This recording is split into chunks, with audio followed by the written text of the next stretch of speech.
Okay, so today I'm going to do an unboxing of a Fire Lite BG-12 I got used on eBay. I already took the tape out. Well, let's look at the packaging. I'm so excited. Oh, wow. This is cool. Wow, this is a BG-12 pulse station. This is the front of it.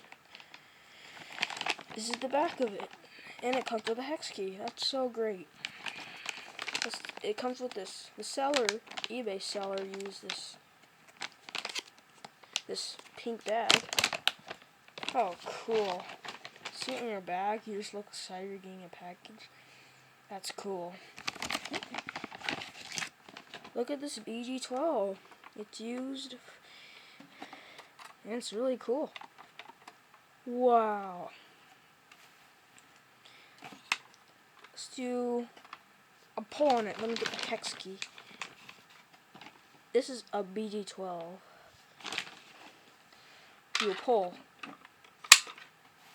That's how you pull it. And take the hex key.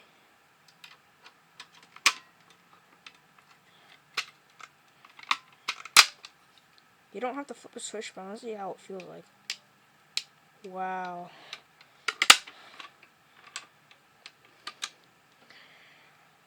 And look at the back of it. This is your wire terminals. This is a dual action. And this is conventional. Let's get this crap out of here. Look at this, is nice. Anyways, this is going to be to the end of the video. Thank you guys for watching, and bye.